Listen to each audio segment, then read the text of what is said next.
ang mga kwento ng pag-ibig, kwento ng buhay at kwento ng pag-asa dito sa Barangay Love Stories. Love Stories.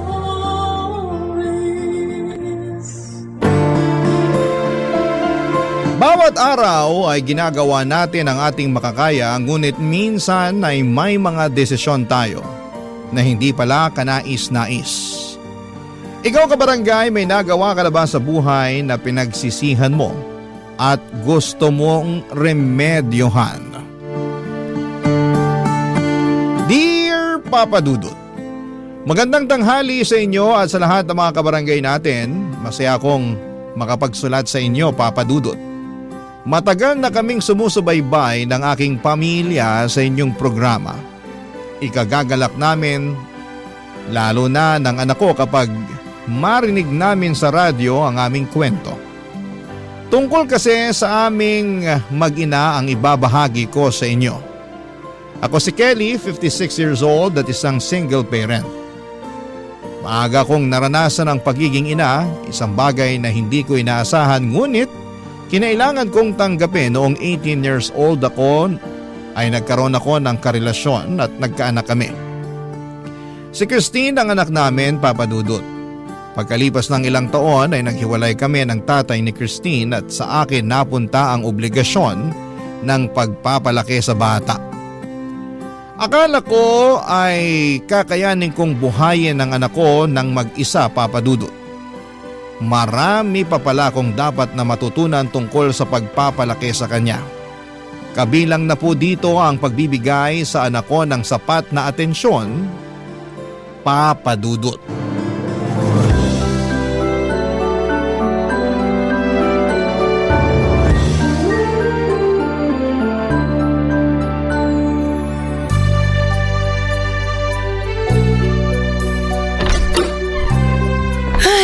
Nakauwi na sa wakas. Mama! Christine, nak. Miss na miss ko po kayo. Payakap nga si Mama. Kamusta po ang araw niyo, Mama? Ay, nag-overtime na naman kami kanina. Ang dami kong ginawa ngayon. Nang pauwi naman ako, ang tagal ng biyahe, sobrang traffic sa labas. Ikaw, nandito ka lang sa bahay, no? Opo. Behave ka ba ngayong araw? Opo. Nagawa mo na yung mga assignment mo para sa school? Nagawa ko na po. Ma, kailan mo ulit ako sasamahang gumawa ng mga assignment ko? Miss ko na rin po kasi yung sabay po tayong nag-aaral eh. Di ko alam, Christine eh. Di ko na yata magagawang samahan ka pa sa mga gagawin mo. Lumalaki ka naman na. 7 years old ka na. Kakayanin mo nang gawin yung mga assignment mo nang mag-isa. Sandali lang nga, ilalapag ko muna tong hawak ko. Ano po yung dala nyo? Bumili ako ng ulam natin. Di ko kaya magluto ng hapunan natin ngayong gabi. Pagod talaga ako galing sa trabaho. Ihain ko muna to sa isang mangkok. Ay! Ang kalat naman sa lamesa. Tingnan niyo po yung lamesa, Ma, oh. May dinrawing po ako. Ito po, oh. Tingnan niyo yung drawing ko, Ma. Ano ba naman to mga pangkulay mo? Iniwan mo na lang na nakakalat sa lamesa. Sa susunod, iligpit mo naman pagkatapos mong gamitin. Sige po, ililigpit ko na po. Alam mo namang wala ako sa bahay palagi eh. Hindi ko magagawang ayusin ang kalat mo. Yung school bag mo, naayos mo na ba? Opo. Ibalik mo na sa bag yung mga pangkulay mo para may magamit ka bukas sa klase, ha? Sige po, Ma. Ikaw na munang umasikaso sa sarili mo. Hindi na tayo tulad ng dati na nasasamahan kita palagi. Alam mong kailangan pumasok sa trabaho si Mama. Kailangan natin ng panggasto sa bahay. Opo. O siya, sige, ihahain ko na yung pagkain. Nakababad na ba sa sabon yung uniform na sinuot mo kanina? Hala, nakalimutan ko po. Nakalimutan mo na naman. Simpleng ibababad mo lang yung damit mo, hindi mo pa nagawa. Sorry po, Mama. Ilang beses kong sasabihin sa'yo.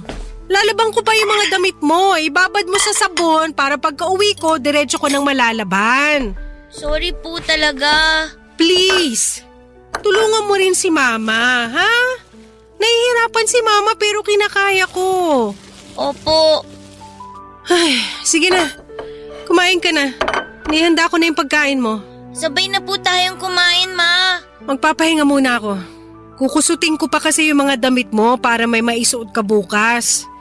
Mauna ka nang kumain. Ma, tingnan niyo po muna yung dinrawing ko.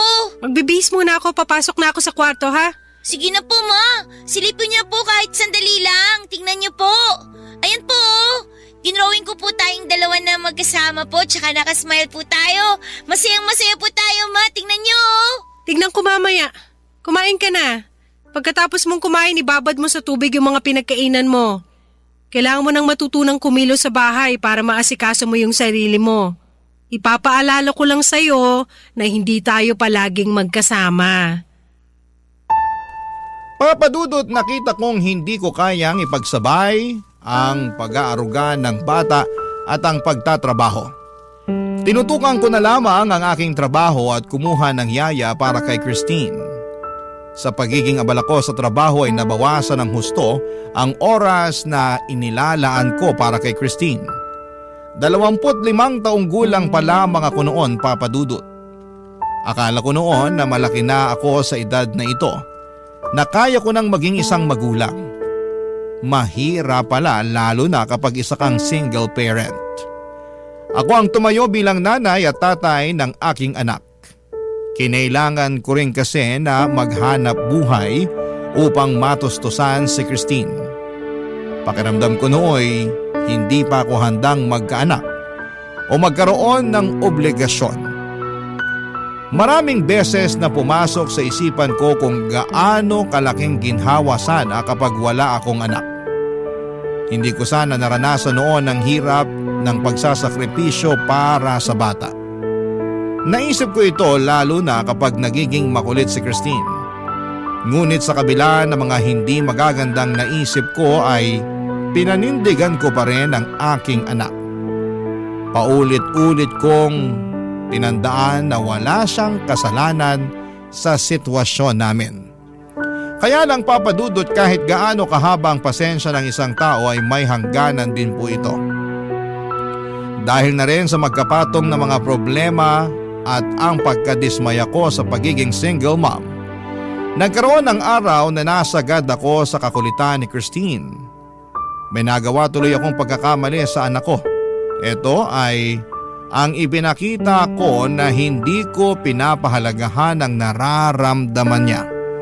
At mas pipiliin ko pa ang trabaho kumpara sa kanya, Papa Dudut.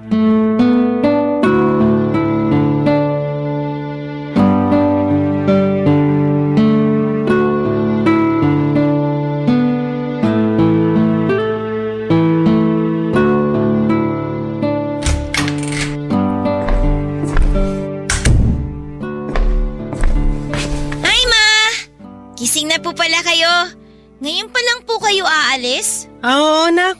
Nasobrahan kasi ako sa tulog. Nauna ka na nga gumising sa akin eh. Ipinagluto ka na rin pala ng pagkain ni Yaya. Opo. Mama, kumain na rin po kayo. Sabay na po tayo. Hindi pwede, baka malate ako. Kailangan ko nang pumasok sa trabaho. Sige na po. Marami po yung ulam. Sayang naman po kung di kayo kakain. Inyo na yung ulam. Doon ako kakain sa trabaho. Magbabanyo na muna ako bago umalis. Ay, teka po, Mama. Sandali lang. Ma! Ma! Ma! May papakita lang po ako sa inyo, Ma! Buksan niyo yung pinto, may papakita lang po ako! Ang kulit mo naman! Umurong tuloy yung ihi ko, ano ba kasi yun? Tingnan niyo yung ginawa ko, Ma, oh! Bago po kayo umalis, tingnan niyo po muna to. Ito po, oh! Tingnan niyo, inayos ko po yung toy box ko. Lahat po ng toys ko nilagay ko po dito sa loob. Ginawa ko po yung bilin niyo sa akin. Maganda po ba? Paulit-ulit kang kumatok sa banyo para lang dyan? Sorry po, Mama. Mamaya ako natitignan yung ginawa mo. Alam mo na nga nagmamadali ako. Teka, saan na nga ba yung bag ko? Ito. Sa trabaho na lang ako iihi. Hindi niyo na po ako pinapansin tulad ng dati. Ganun talaga. Nagbabago ang buhay. Ma, baka naman po pwedeng samahan niyo ako ngayon. Sa day off ko na lang. Ilang beses niyo na pong sinasabi yan eh. Pag day off niyo, lagi naman po kayong tulog. Syempre, pagod ako. Dito na lang po kayo sa bahay, Ma. Alam mong kailangan ko magtrabaho. Lagi naman po kayong wala eh. Hindi na po tayo nagkakasama. Wala naman akong choice. Sobra pong namimiss ko na kayo, Ma. Ayaw ko po kayong umalis. Anong gusto mo? Dito lang po kayo. Samahan niyo po ako. Ha? Samahan niyo na po ako ngayon, Ma. Huwag ka naman magpa-importante. May iba akong mas kailangan gawin. Kahit ngayon lang po. Anong sinabi mo ngayon lang? Opo, ngayong araw lang po, Ma. Tapos, pag pinagbigyan kita, ano mangyayari? Magsasama po tayo tsaka maglalaro. Masaya po yun, Ma. Ano ba yan? Wala na akong oras para sa laro. Kahit naman po anong gawin natin, okay lang po. Basta po ang mahalaga kasama ko po kayo. Hindi pwede. Ma, please naman po kahit ngayon lang. Ano ba yung sinasabi mo na ngayong araw lang? Kung pagbibigyan kita ngayon sa gusto mo, tingin mo sapat na yon? Sigurado naman ako na sa susunod na araw gugustuhin mong samahan ulit kita. Hindi, Ma. Ngayon lang po talaga. Sigurado kung hihiling ka ng isang araw pa. Pagkatapos sa susunod ulit noon, hanggang hindi na tayo matapos at puro laro na lang aatupagin natin. Promise po, Ma. Ngayong araw lang po. Maniwala kayo. Sasamahan ka ni Yaya habang wala ako. May kalaro ka na. Magkaiba naman po kayo eh. Ikaw po yung gusto kong makasama. Ay, hindi ka talaga magpapatinag. Aalis na nga ako para matapos na to. Please naman po, Ma. Kapit ka ng kapit sa braso ko. Dito ka lang po. Bitawan mo nga ako. Ma, huwag kang umalis. Bahala ka dyan. Mag-iiyak ka kung gusto mo. Ma, huwag mo akong iwan, Ma. Mama. Huwag mo akong iwan, Ma. Mama.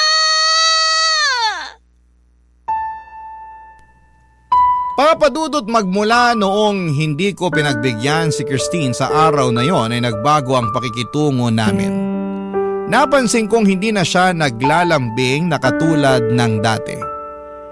Nabawasan ang paglapit at pangungulit ni Christine sa akin. Hindi na rin siya palangiti at nagmukhang malungkot ang kanyang mga mata. Nung unay nakaramdam ako ng ginhawa dahil nabigyan ang buhay ko ng katahimikan. Mas natutukan ko ang mga dapat kong gawin. Subalit may ugali si Christine na madaling makapagkapalagayan ng loob ng kahit na sino, papadudot. Mabait talaga siyang tao at mabuti ang kalooban. At sa katagalan ay hinahanap-hanap ko rin po ito. Kaya lang tuwing magkasama kami noon ay meron ng pag-aalinlangan na parang siya na mismo ang umiiwas sa akin. Ginagawa ko na lamang ang aking obligasyon at sinusuportahan siya sa aspetong pinansyal.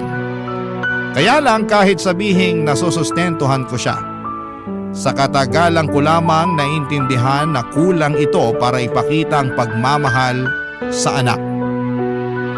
Lumipas ang panahon at hindi ko na namalayan ang mga araw at taon na hindi ko kasama si Christine hanggang sa lumaki na siya.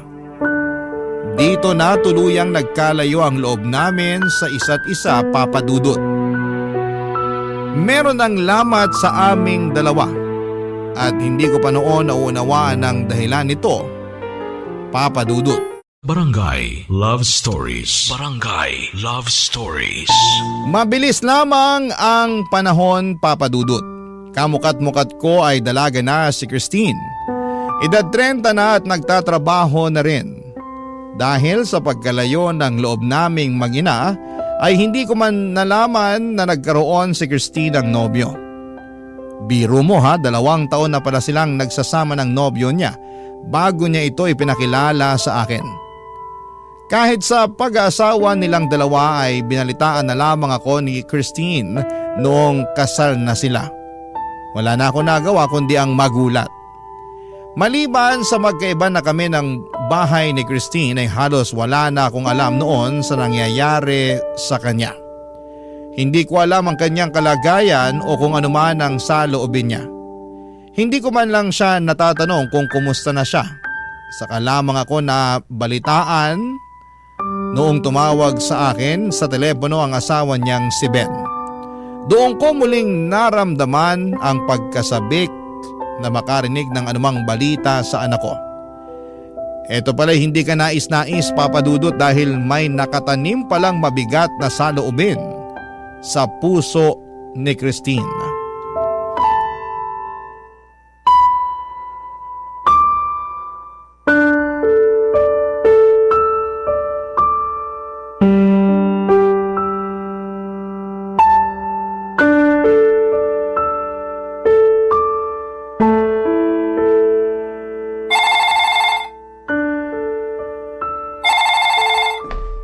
Sino kaya itong tumatawag? Hello? Hello? Tita Kelly, si Ben po to. Oh, Ben. Napatawag ka. Kumusta kayo ni Christine? Yun nga po, kaya po ako tumawag sa inyo. Tungkol po sa anak nyo. Paano ko ba ito sasabihin? Ayos lang ba si Christine? Maayos naman po ang kalagayan niya. Wala naman po siyang sakit o anuman, pero… Pero ano? Ano kasi, ilang araw na pong ganito si Christine. Yun bang wala sa hulog? Anong ibig mong sabihin? Di ko rin po kasi talaga alam kung ano nangyayari sa kanya. Sa tagal namin magkakilala ni Christine, ngayon lang siya nagkaganito talaga. Alam niyo naman po siguro na matagal nang bugnutin si Christine. Oo, alam ko. Minsan magugulat ako. Bigla na lang siya mawawala ng gana ng walang dahilan. Hindi ko naman siya inaaway. Alam ko na yung senyalis kapag bad mood siya. Nagmumukha siyang may malalim na iniisip at tatahimik siya. Saka siya mag-walkout at magkukulong sa kwarto. Kapag nagkakaganon siya, hinahayaan ko na lang muna siya. Palilipasin lang naman ang oras at mamaya makakausap ko na uli siya. Kaso po ngayon… Pero kumusta nga si Christine ngayon? Ilang araw na kasi siyang ganon. Ayaw niya nang bumangon. Pang ilang araw na ba? Kung tama ang kwenta ko, 1 linggo na siya nakapulupot sa higaan. Ang ginagawa ko pinapatawa ko siya at pinapakain ko. Kaso hindi na tumatalab sa kanya. Kahit anong pagpapalakas ng loob ko sa kanya, ganun pa rin po siya. Ba't naman lumala yung pagiging moody niya? Ewan ko nga Akala ko panandalian lang yung lungkot niya. Matagal na siya nagpapakita ng ganitong pag-uugali. Naiintindihan ko moody siya dahil sa lungkot na dinadala niya. Pero ang sa akin lang kung ano man ang pinagdadaanan niya sa buhay, subukan man lang niyang patawarin. May problema ba si Christine? Hindi ako sigurado. Tahimik naman ang buhay namin mag-asawa. Mabait ako kay Christine at mahal ko siya. Pero siguro… Anong siguro? Lagi niyang naaalala yung nakaraan niya. Madalas siya itong ino-open sa akin. Di raw siya masaya nung bata pa siya. Ang lungkot daw talaga niya. Pakiramdam daw niya na walang nakakaintindi sa kanya. Pero, paano magkakaganon? Nung maliit pa si Christine, hindi naman siya nakaranas ng paghihirap. Sinigurado kong may sapat kami sa lahat ng pangangailangan. Masunurin din siyang bata. Hindi talaga siya pasaway, kaya hindi naman siya napasok sa anumang gulo. Wala rin naman siyang naikwento sa akin na pwede kong pagdudahan. Hula ko lang to Siguro kailangan po kayo makausap ni Christine. Na makausap ako? Bakit naman sa tingin mo? Baka lang po may kinalaman sa inyo sa pagsasama niyo mag-ina. Mukhang malalim po kasi ang ugat nitong nararamdaman ni Christine. Lagi niya po sinasabi sa akin na pakiramdam niya malayo sa kanya yung nanay niya. Pakiramdam niya wala raw tumuturing sa kanya bilang pamilya. Ha? Kaya nga po ako tumawag sa inyo kasi gusto ko sanang dalawin niyo si Christine. Baka po makatulong sa kalagayan niya. Baka kasi may kailangan lang po kayong pag-usapan. Magkaliwanagan lang kayo. Pero, bakit? May nagawa ba ako?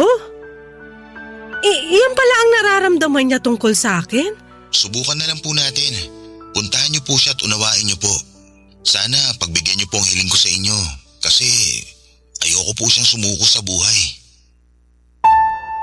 Papa Dudut, nag-alala ako sa pag-uusap namin ni Ben. Nalaman ko sa kanya na may pinagdadaanan si Christine. Seryoso na rin ang kalagayan ng anak ko upang sadyain akong kausapin ni Ben at humingi sa akin ng tulong. Nagtataka pa ako noon kung anong magiging suliranin ng anak ko. Gayong mukha namang maayos ang sitwasyon niya. Kahit matagal nang hindi nagkukwento sa akin si Christine ay hindi ko makita noon ang anumang problema sa kanyang buhay. Maganda ang buhay nilang mag-asawa, Papa Dudut. Mabuting tao rin si Ben at maasikaso. Hindi ko alam kung ano pang magiging dahilan upang panghinaan ng loob si Christine. Hinangad kong masasagot ang aking mga katanungan sa pagdalaw ko sa bahay nila ni Ben, Papa Dudut.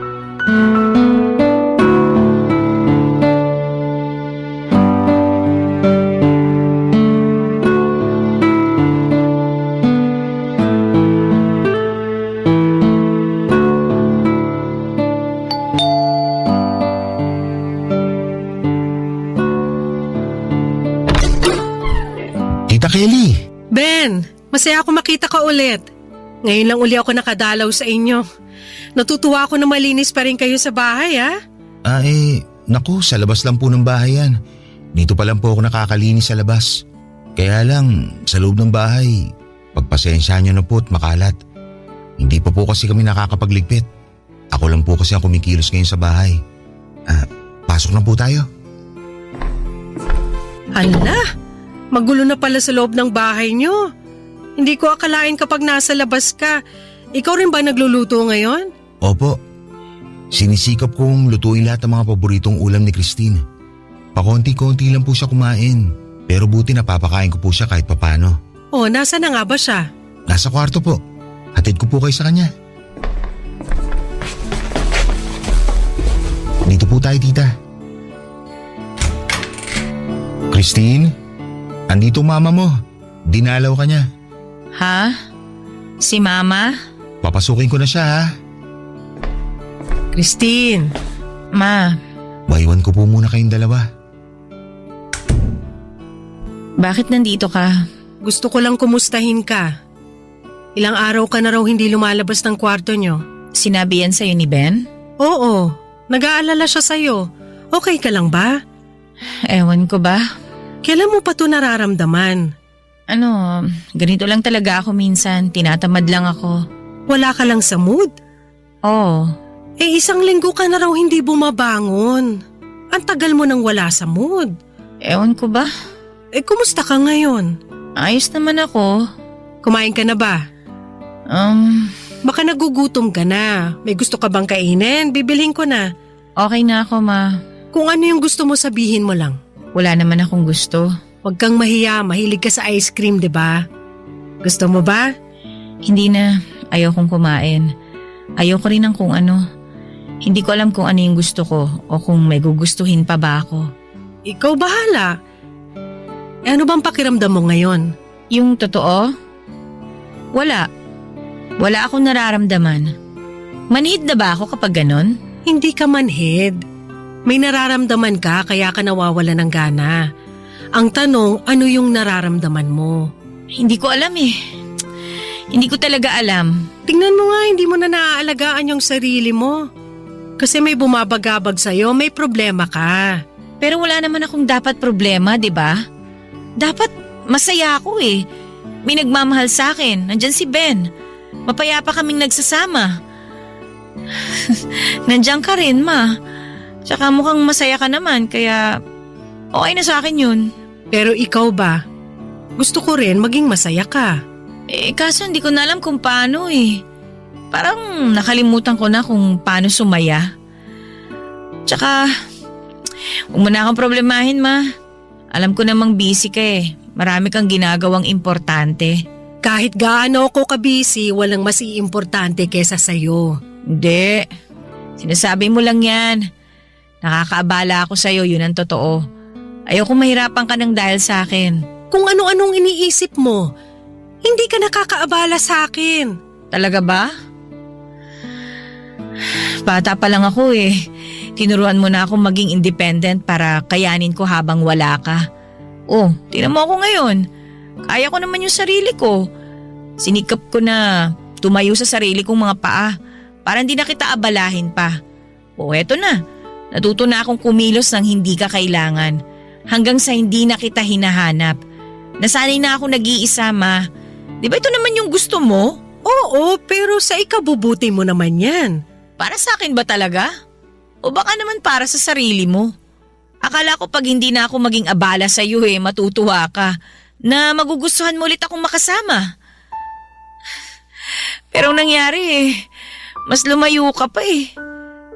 Kala ko mas mapapalapit tayo. Yun pala mas lumawak yung distansya sa ating dalawa. Nakita ko naman kasing kaya mo na mag-isa, kaya hinayaan mo na ako, ganon. Tuwing tinatanong ako ni Ben kung kumusta yung kabataan ko, yung sinasagot ko lang malungkot ako.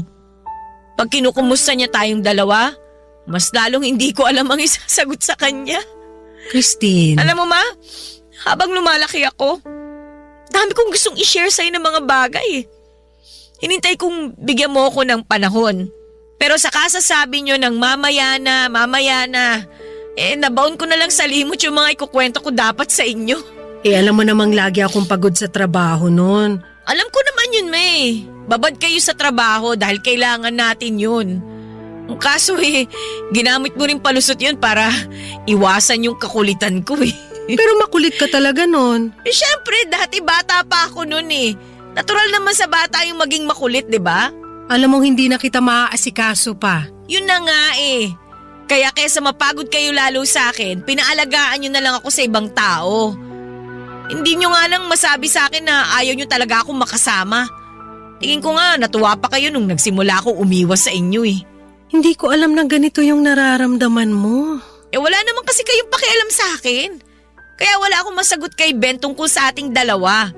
Dahil wala naman tayong pinagsamahan Masyado nang lumayo yung loob natin sa isa't isa. Hindi ko sinasadya na mangyari to sa ating dalawa. Meron akong tanong na matagal nang gumugulo sa isipan ko. Ayoko na nga maalala yun pero bumabalik na naman sa akin. Ang alin? Ginusto niyo ba ako bilang anak niyo? Ha? Ginusto niyo ba ako sa buhay ninyo? Bakit mo naman natanong yan? Ramdam ko naman yun Na ang tingin niyo kasi maaga kayo nagkaanak. 18 years old pa lang kayo nung dumating ako sa buhay niyo. Nangyari nang nabuntis kayo kaya nung nandyan na ako, tiniis niyo na lang. Napilitan lang kayo. Natanggapin ako. Pero iba naman talaga yung gusto niyo para sa sarili niyo noon, di ba, Ma? Kung may pagkakataon na mabago niyo yung nakaraan niyo, pipiliin yung wala ako sa buhay niyo. Kasi hindi sana mahirap yung buhay niyo kung wala ako. Nagawa niyo pa sana yung mga gusto niyo. Natupad sana yung mga pinapangarap niyo. Marami kayong pangarap pero hindi ako kasama doon. Sorry, anak. Hindi ko kakayanin kung totoo nga yung hinala kung hindi ako mahalaga sa inyo. Ginawa ko lahat para mapasaya kayo. Pero kahit ano palang gawin ko, kulang pa rin. Kasi ako mismo yung problema nyo Sorry, Ma. Sorry talaga kung nahirapan kayo dahil naging anak nyo ko. Kung pwede kong piliin na hindi dumating sa buhay nyo, gagawin ko yon para sa inyo. Mas pipiliin ko yung mawala kaysa mahirapan kayo. Kasi mahal ko kayo sa kabila ng lahat ng ginawa ninyo.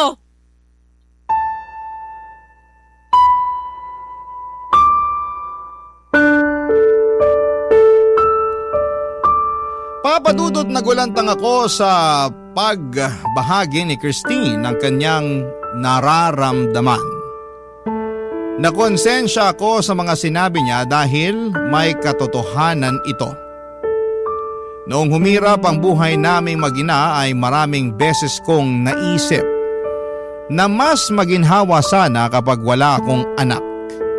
Subalit hindi dahil naisip ko ito ay ginusto ko na itong mangyari. Hindi ko lamang lubos na naiwasang maipakita ang aking panandaliang saloobin. Alam kong hindi nararapat na maramdaman ni Christine ang aking sama ng loob sa obligasyon ko sa kanya. Nagkaroon ng depresyon si Christine nang dahil dito, Papadudot. Paulit-ulit kong tinatanong sa aking sarili kung kailan nagsimula ang depresyon ni Christine. Ang alaalang nangibabaw sa isipan ko ay yung maliit pa siya at nagpasama sa akin ng isang araw ngunit malamig ko siyang tinanggihan. Isang araw lamang ang hiniling niya pero hindi ko pa ito ibinigay sa kanya. Tinalikuran ko siya habang siya ay nagmamakaawang huwag siyang iwanan. Tumatak sa musmus niyang isipan na hindi siya mahalaga para sa akin. Papadudot nang naintindihan ko ang kinalabasan ng ginawa ko ay lubos akong nagsisi.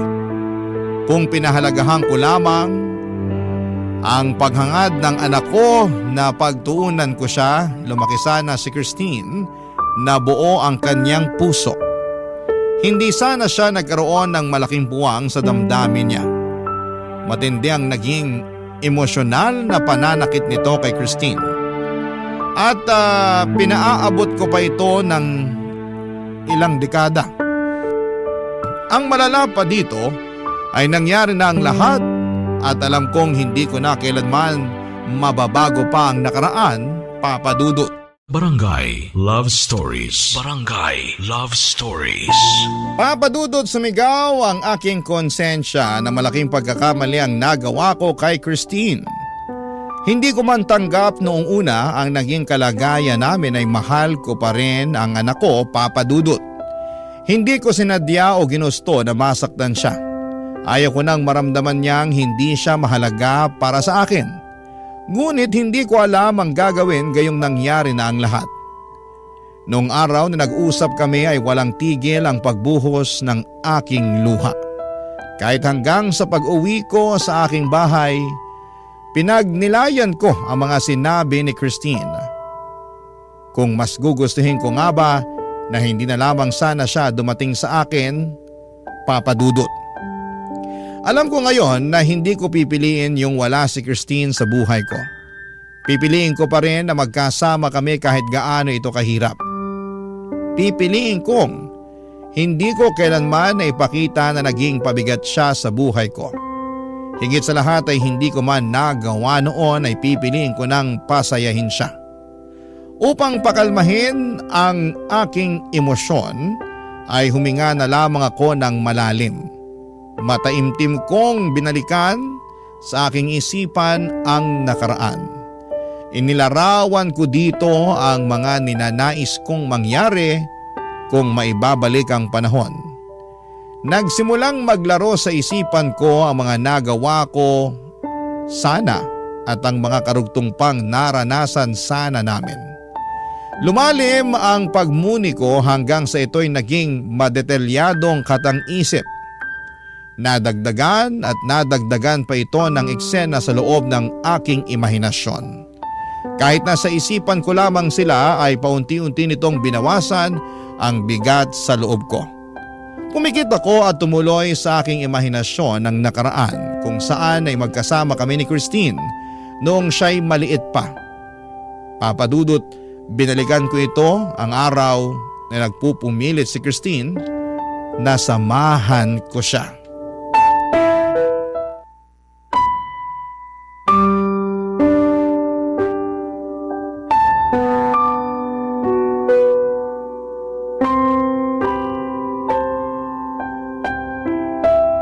Dito lang kayo ngayon sa bahay ha? Aalis na ako.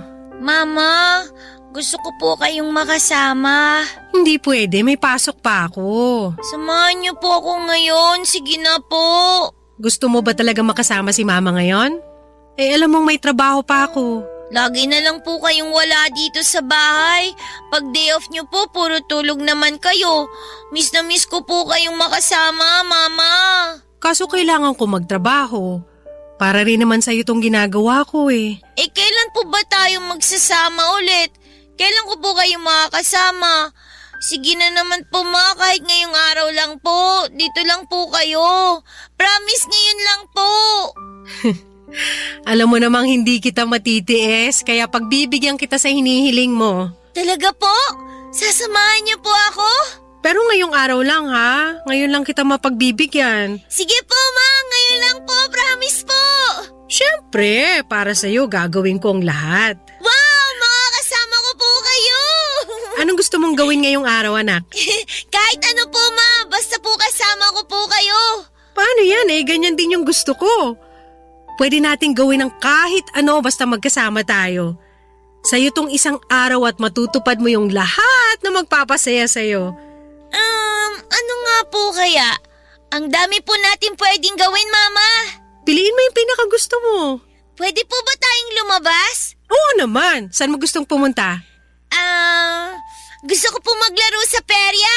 Sa perya? Opo, punta po tayo. Mag-enjoy po tayo doon, Ma. Tapos, anong gagawin natin doon? Ano po, gusto ko pong subukan yung mga palaro doon. Meron doon po yung hinahagis yung bola tapos magsushoot po doon sa mga butas. Gusto mo yon? Opo, isushoot po lahat ng mga bola doon. Iba-iba po yung kulay ng mga butas para po sa iba't ibang premyo. Kayang-kaya mo yun, nak. At saka po, gusto ko rin po sumakay doon sa kabayo, yung pang umiikot, yung may tumutunog na magandang music habang umiikot po. Yung merry-go-round. Opo, opo. Sakay po tayo dun, Ma. Dapat po magkasama po tayo, Pwede rin. Tapos syempre po, hindi po kumpleto yung araw pag wala pong matamis. Ay, alam ko na yung sinasabi mo. Sige nga po, ano po yung sinasabi ko? Eh di yung paborito mong pagkain, ice ice cream! Kailangan niyo po talaga ako, Ma, no? Alam niyo po kung ano yung gusto ko. Maaraw pa naman ngayon, bagay nga sa mainit na panahon. Sige, kakain din tayo ng ice cream. Yung mango flavor po, Ma. Masarap po yun. Meron ka pang gustong gawin? Hindi magpapahinga na. Oo nga naman, kailangan din natin magpahinga. Sige na, Ma. Sa perya na po tayo. O sige, Talaga po? pupunta tayo sa perya! Yay! Ang saya ko! Tara na! Wait lang po, Ma. Hindi pa po kayo kumakain ng almusal. Ay, oo nga pala. Ayaw mo magutom si Mama. Ang sweet naman ng anak ko. Siyempre po, love ko po kayo eh. Sobrang love din kita, anak. Magpalakas po tayo at kumain po muna, Ma. Para po marami tayong magawa ngayong araw na to.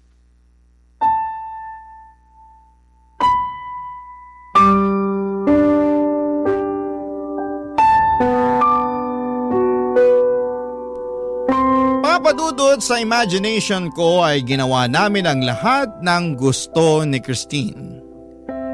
Pinuno ko ito ng makukulay na detalye. Nagsimula ito sa bahay, nagalmusal kami at masaya daw siya dahil muli niya akong nakasama sa hapagkainan. Ipinakita niya sa akin ang iniligpit niyang lalagyan ng mga laruan at sinabi ko na sobrang proud ako sa kanya.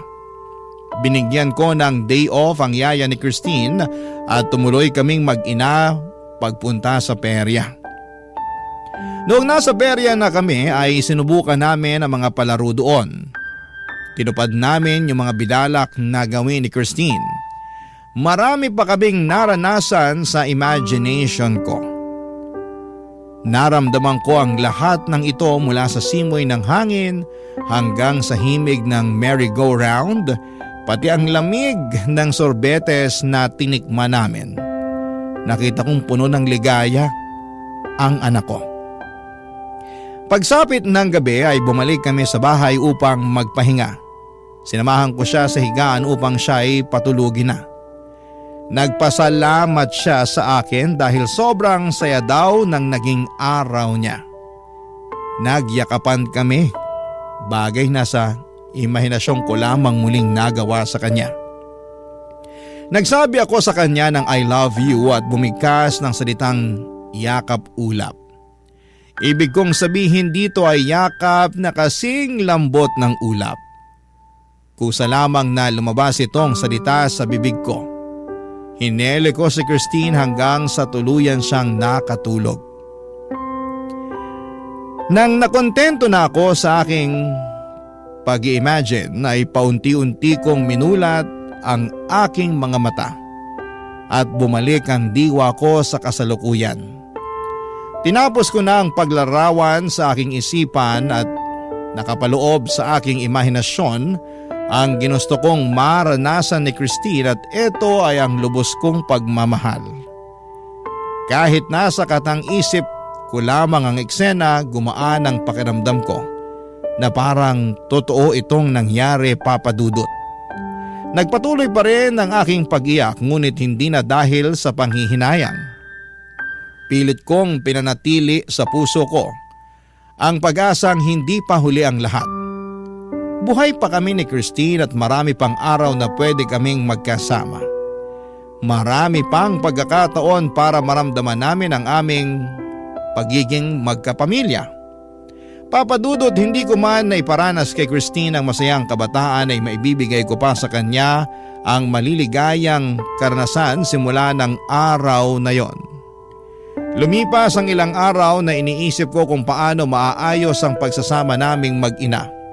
Nang tinawagan ako ni Christine sa telepono, nalaman kong hindi lang ako ang nakakaramdam ng paghilom ng damdamin kundi maging siya, Papa Dudut.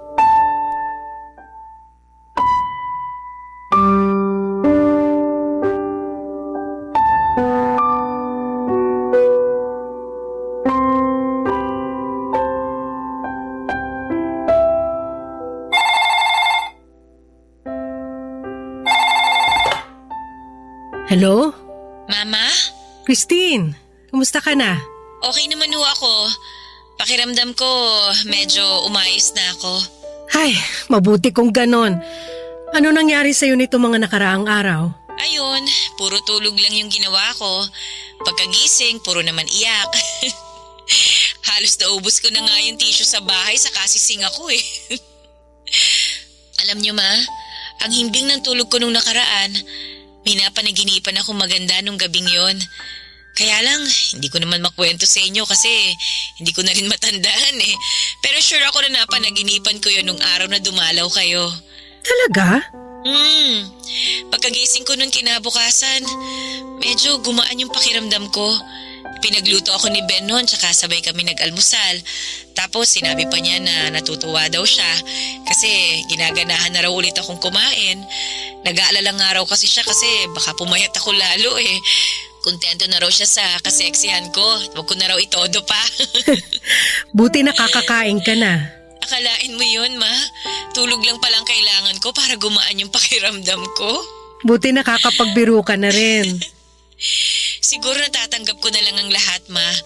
Ginusto ko na maging close tayo nung bata pa ako. Pero wala naman ako magagawa nun kung nakadepende sa iyo yung paghahanap buhay. Na-realize ko na kaya mo ginawa yon para hindi ako mahirapan. Ikaw yung nagpakahirap para mabigyan ako ng mas magandang buhay. Christine, gusto ko sanang humingi ng paumanhin sa'yo. Bakit naman, ma? Kasi naiparamdam ko sa'yo ng minsan na hindi kita pinahahalagahan. Hindi ko sinasadyang saktan ka. Patawarin mo ko kung minsan nagdadalawang isip ako sa presensya mo sa buhay ko. Mahalaga ka sa akin. Kung uulitin ko man ang nakaraan, pipiliin ko pa rin harapin yung anumang hirap basta't para sa ikabubuti mo. Ma, okay na yon. Napapressure ka rin kasi dati eh. Kahit malamig kang makitungo minsan, alam ko namang mahal mo talaga ako. Sorry naranasan mo pa yung katarayang ko. Sorry ma, naranasan mo rin yung pagiging moody ko. Naisip ko na kinailangan ko maintindihan yung side mo. Wala ka rin namang choice nun, kundi isang tabi muna ako eh. Dahil hindi mo naman ako masusubaybayan, pinaalagaan mo ako sa ibang tao para siguraduhin hindi ako mapapabayaan. Alam ko nang para sa akin din talaga yun, ma, yung ginawa mo mga desisyon na yun. Hindi biro yung pinagdaanan mo para sa kapakanan ko. Ibig sabihin lang nun, talagang mahalaga ako para sa'yo. Sobra pa sa sobra, nak. Hindi man naging perfect yung nakaraan natin, ma. Ang mahalaga, ginawa mo yung best mo para sa akin. Kaya sobra po ako nagpapasalamat sa iyo, ma. Salamat, nak, sa pag-iintindi mo sa sitwasyon natin. Nag-decide na rin pala po ako Na ano? na haalagaan ko na po yung sarili ko. Aba, dapat talagang alagaan mo yung sarili mo. Sige na po. Concern na po talaga kayo sa akin. Ayaw nga pala, ma. Lalabas po ako mamaya para bilhin yung mga kailangan. Tapos maglilinis din kami ni Ben ng bahay. Nakita niyo naman na sobrang kalat dito sa amin. Masaya talaga ako marinig yan. Ginaganahan ka na rin kumilos. Alam ko po kasi na mahal niyo ako ni Ben. Matanong nga pala kita. Ano po yun, ma? Pwede ba kitang dalawin minsan para makasama ka? Ma naman, tinatanong pa ba yan? Syempre! Welcome na welcome po kayo sa amin. Namimiss ko na nga po kayo makasama ulit eh. Kaso ngayon na ba kayo dadalaw? As in ngayon na? Nako, pwede po kayong pagkatapos na lang namin maglinis ng bahay, ma? Nakakahiya po kasi sa inyo eh. Sige, abangan ko yan. Namimiss ko na yung kakulitan mo eh. Oo nga. Kaya magkita na tayo kapag pwede ka na. O siya, mag-aasikaso na rin ako. Ipagpatuloy mo lang yan, ha, Christine? Okay, ma. Bye-bye po. Love you, ma. Yakap ulap. Yakap ulap? Teka, saan galing yung salitang yan? Ewan ko ba, ma? Bigla na lang lumabas sa bibig ko eh. Yakap na kasing lambot ng ulap yung ibig kong sabihin doon, ma. Pinagsama ko lang yung dalawang salita. Nakakatuwang sabihin yun, di ba, ma? Nakakatuwa nga. Love you din, anak. Yakap ulap. Sa tanang buhay ko ay hindi ko maalalang ginamit namin ni Christine kailanman ang inimbento naming salita. Nakapagtataka, Papa Dudut. Nasa katahang isip ko lamang dapat itong salitang ito. Kaya paano ito nalaman ni Christine? Napuno tuloy ng mga katanungan ang isip ko. Hindi kaya naramdaman ni Christine ang naging katahang isip ko? Ito kaya ang nabanggit niyang magandang panaginip niya. Nakarating kaya sa kanya ang pagmamahal na nais kong ibigay sa kanya? Maaring hindi ko na masagot ang mga tanong na ito, Papa Dudut. Ang alam ko lang noon ay isang himala na bumuti ang pakiramdam ni Christine. Bumalik ang kanyang sigla at eto naman ang pinakamahalaga. Magmula noon ay hindi ko na pinalalagpas tuwing may pagkakataon na magkita kami ni Christine. Pinaglaanan ko siya ng oras palagi at pinagsikapang bumawi sa kanya. Nadiskubre kong matagal na rin itong hinahangad ng anak ko. Kaya mabilis na nagkalapit ang loob naming mag-ina. Papa Dudut, walang katumbas ang ligaya ko na nakikita kong muli ang kislap sa mga mata ni Christine. Sa wakas ay nararamdaman na niyang kabilang siya sa isang pamilyang puno ng pagmamahal. Sa katagalan ay lumikha si Christine ng magandang buhay para sa sarili niya at sa pamilya nilang mag-asawa. Ngayon ay may sarili siyang negosyo at malakas ang kanyang loob sa marami niyang hangarin sa buhay. Higit sa lahat ay masaya siya. Maraming salamat po, Papa Dudut, sa pagbabahagi ng aking kwento sa inyong mga tagapakinig. Naway ang aming karanasan ay nakapagbahagi sa inyo ng tuwa at pag-asa. Thank you sa inyong lahat sa Barangay Love Stories. Ang inyong forever kapuso at kabarangay, Kelly. Ano ang masasabi mo sa ating Barangay Love Stories today? Abangan namin ang sagot mo sa comment section.